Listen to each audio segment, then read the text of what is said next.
Saya kira setelah mendengarkan pemaparan dari Pak Dirjen, baik Dirjen Kementerian Agama, Prof. Ali Ramdhani maupun dengan Dirjen Guru dan Tenaga Kependidikan, Pak Iwan, serta oleh Irjen juga dan juga dengan Dr. Sen tadi, maka kami mencatat ada beberapa kesimpulan.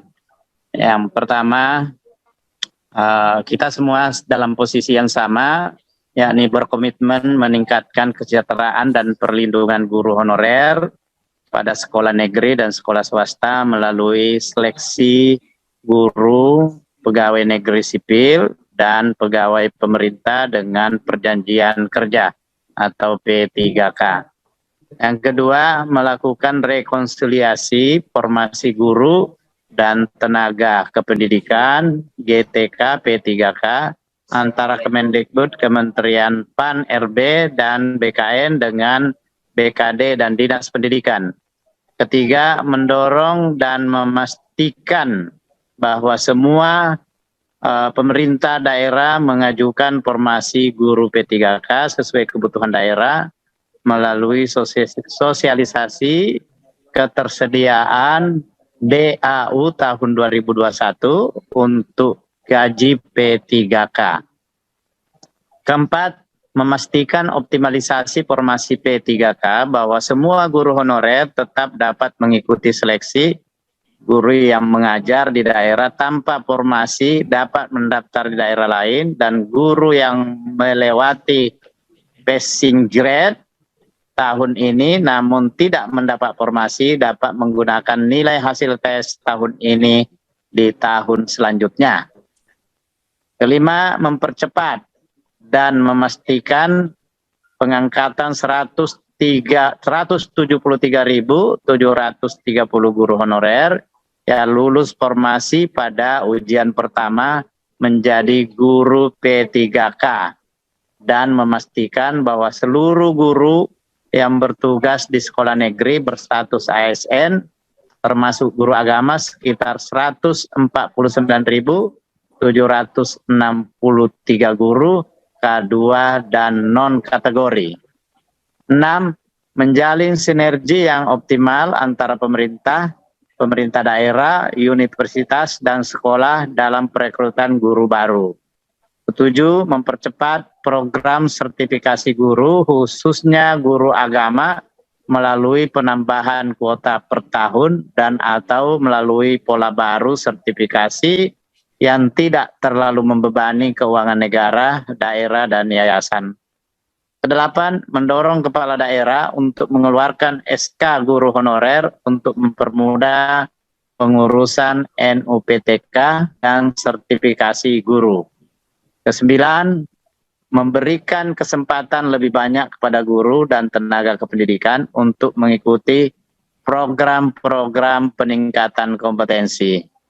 Saya kira ini 9 poin. Yang 9 terakhir ini soal kompetensi guru ini bukan hanya kesalahan gurunya sendiri, guru honorer, tapi kita juga semua bersalah karena sudah berpuluh-puluh tahun mereka menyandang status sebagai guru honorer, tapi kita tidak juga memiliki kompetensi untuk meningkatkan kompetensi mereka. Saya bahasakan seperti itu. Jadi kita juga punya kesalahan di sini. Kami di Dewan punya kesalahan.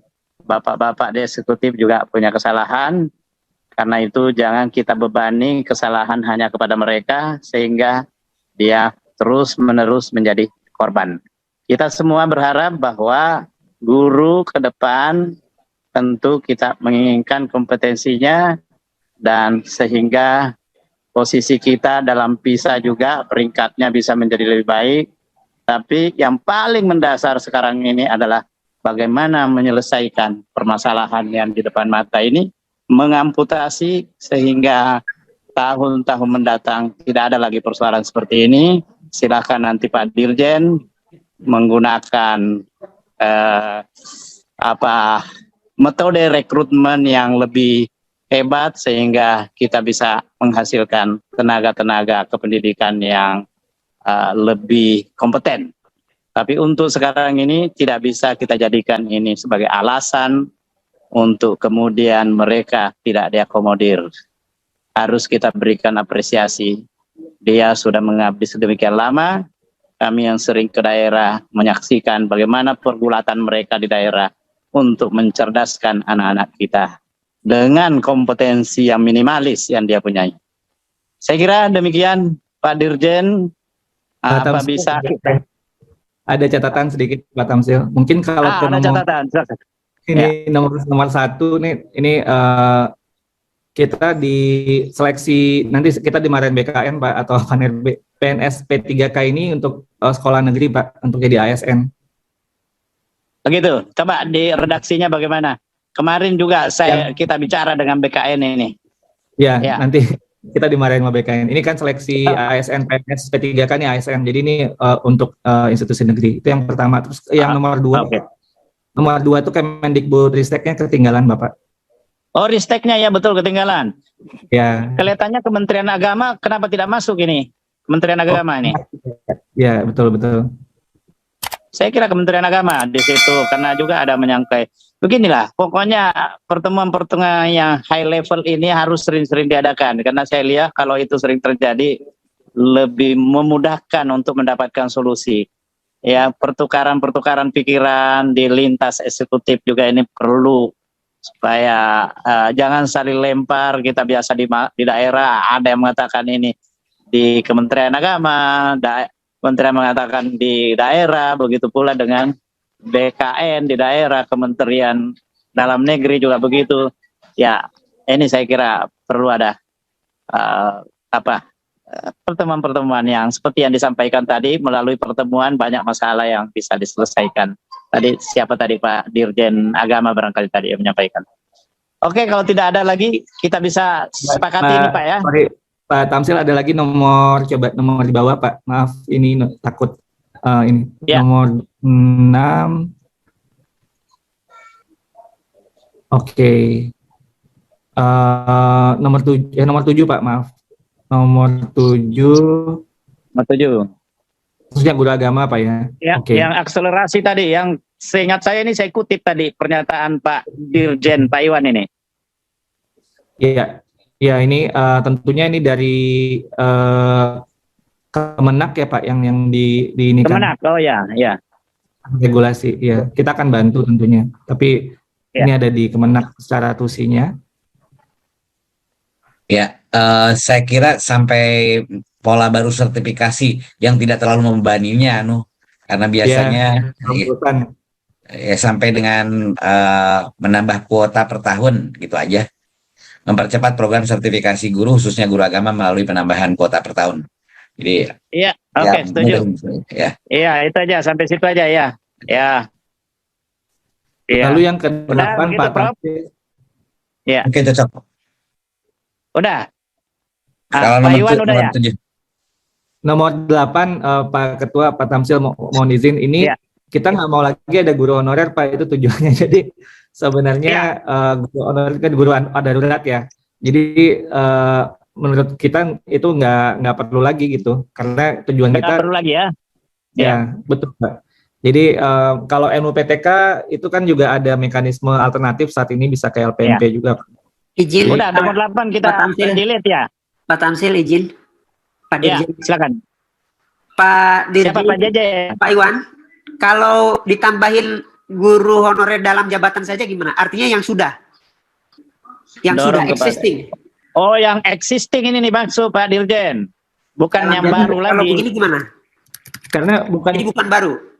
Jadi kalau di kita itu nggak ada lagi guru honorer yang dalam jabatan atau apapun itunya. Kan guru honorernya kan guru kondisi darurat Pak, maksudnya Pak Dirjen. Izin Pak Dirjen, banyak guru-guru honorer yang SK-nya hanya kepala sekolah, bukan ya betul. Seperti yang masalah tadi saya sampaikan Pak Ketua. Itu maksudnya Pak Dirjen. Jadi bukan guru honorer yang baru, bukan, tapi yang existing. Ngerti Pak, ngerti sekali. Begini aja Pak Dirjen. Kalau Pak Dirjen bisa mengatakan bahwa itu tanpa SK dari pemerintah daerah itu bisa diakomodir, oke, nggak ada masalah. Kalau tanpa SK, tanpa di SK kan, misalnya Misalnya sekarang Pak Dirjen, ada beberapa yang sudah lulus Panselnas itu, kemudian dia tidak diangkat, alasannya BKN harus di SK-kan oleh Bupati. Nah, gimana kaitannya dengan ini? Kemarin kita rapat dengan BKN itu menyampaikan seperti itu. Ada juga Kementerian Dalam Negeri. Bu Dirjen mungkin mau nambahkan? Oke. Yang poin 8 ya Pak Dirjen.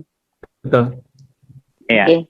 Baik, jadi memang yang ini nomor 8, kita memang kemarin beberapa hal itu memang dari kepala daerah berkeberatan untuk mengeluarkan SK yang guru honorer existing ya Pak Tamsil ya Bapak Ibu sekalian. Ya, betul. Nah, betul. Karena memang ini akan mengakibatkan mereka dianggap melanggar PP 48 tahun 2005 tersebut Pak Tamsil, karena di situ sudah jelas mereka tidak boleh mengangkat honorer termasuk guru. Nah, oleh karena itu memang kebijakan yang diambil adalah kepala sekolah ya, kepala sekolah yang mengangkat dan di situ bisa dari distrik-nya yang menugaskan atau yang mengetahui. Ini yang kita ambil langkah kebijakan sehingga guru-guru honorer yang ada di sekolah-sekolah tersebut masih tetap bisa mendapatkan honor dari anggaran BOS kita, atau sebagian pemerintah daerah mengalokasikannya dalam APBD. Demikian Pak Tamsil. Iya. Nanti mereka dianggap melanggar. Kemarin itu misalnya satu contoh, di Pangkep saya datang ke sana, ada 660 yang sudah lulus seleksi pada tahun 2015 dan diakui oleh BKN kemarin, tetapi BKN menyampaikan tidak bisa tanpa SK Bupati. Nah, sementara Bupati berdalih tidak bisa meng-SK-kan karena itu klausul yang tadi yang Ibu Dirjen sampaikan. Sementara penilaian BKN, Bupati tidak mau meng-SK-kan karena ya orang ini terpilih padahal bukan orang yang direkomendasikan terkait dengan pilkada. Izin Pak Tamsil, maksudnya tadi yang lolos apa ya Pak Tamsil? Mohon maaf saya ini karena di luar suara.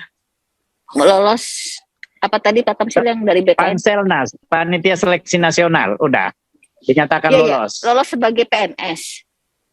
Iya, lolos sebagai P3K maupun PNS, tapi dia tidak di kalau yang itu sepakat itu.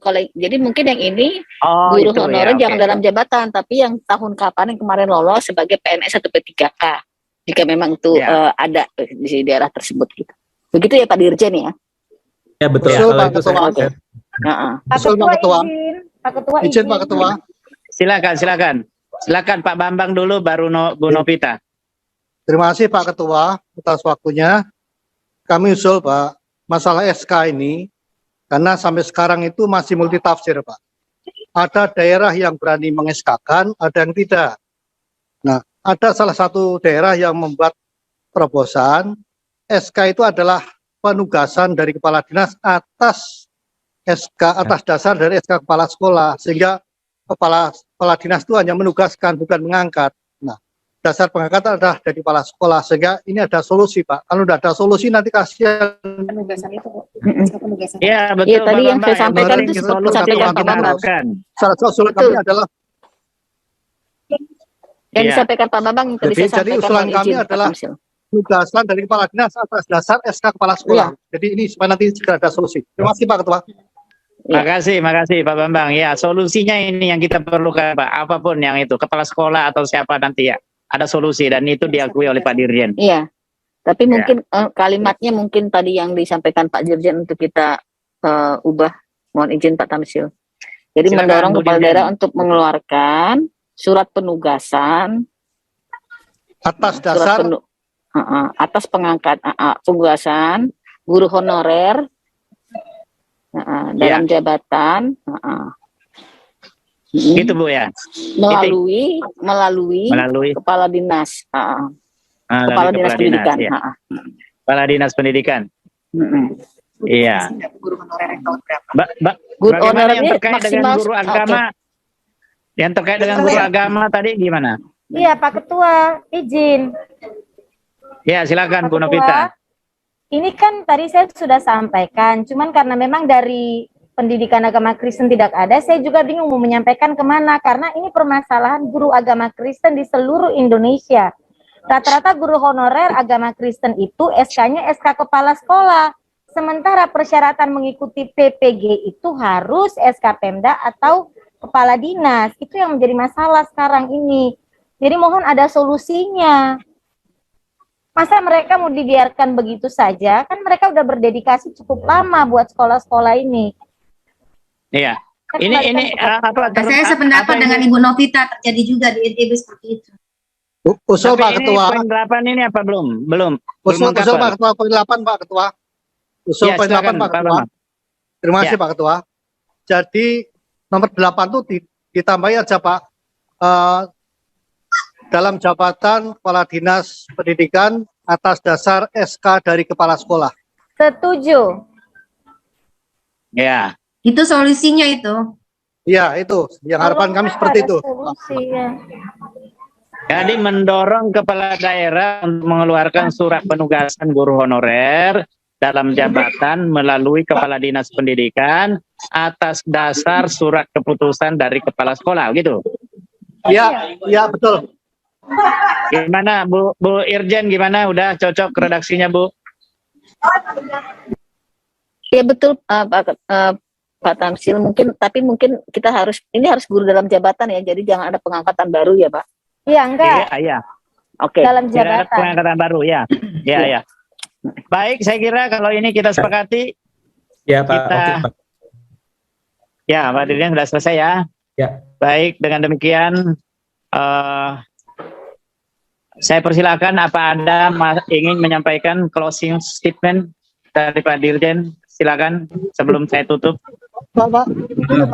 Mungkin singkat aja Pak Ketua, Pak Tamsil, sekali lagi terima kasih Pak Tamsil dan semua tim Pansus untuk GTK honorer di PDRI ini. Saya sangat align Pak dengan yang tadi Bapak sampaikan, kita bersama-sama untuk menyelesaikan masalah ini, karena ini memang dengan skema kita yang ada sekarang, ini butuh semuanya untuk duduk bareng gitu ya, duduk bersama dan kemudian bersinergi untuk masalah ini bisa selesai, karena permasalahan kita desentralisasi dan lain-lain ini memang membutuhkan semuanya kita untuk duduk bersama-sama. Jadi sangat apresiasi Pak Tamsil dan semoga semangat ini bisa terus kita lanjutkan dan masalahnya bisa kita pecahkan mudah-mudahan lebih cepat dari yang kita harapkan. Jadi terima kasih sekali lagi dan Amin. Assalamualaikum warahmatullahi wabarakatuh. Waalaikumsalam warahmatullahi wabarakatuh. Prof. Ali ada tambahan? Sama, saya idem dengan Pak Dr. Iwan. Terima kasih, apresiasi untuk DPD. Terima kasih, sama-sama ya. Bu Irjen. Cukup Saya ya? idem Pak, terima kasih semua atas atensi dari Bapak Ibu Ya. DPD. Baik. Makasih Bu Irjen, Bu Katarina, Girsang, dan semuanya. Terima kasih. Baik, dengan mengucapkan Alhamdulillahirrabbilalamin. Alhamdulillahirrahmanirrahim. Rapat kerja ini kita nyatakan ditutup. Wallahul muwaffiq ila aqwamit thariq. Billahi taufiq wa hidayah. Assalamualaikum warahmatullahi wabarakatuh. Waalaikumsalam warahmatullahi wabarakatuh. Terima kasih Pak Ketua, Pak Bambang. Ya, Prof. Terima kasih. Semuanya. Terima kasih Pak Ketua, Bapak Ibu semua, mohon Pak pamit. Ali, Prof. Masih Bu Irjen. Pak Bambang, Terima kasih Pak makasih. Bambang. Terima kasih. Emang ada latarnya siapa itu? Tuhan. Terima kasih Pak. Terima kasih. Makasih semuanya. Dadah. Assalamualaikum. Selamat sore. Selamat sore.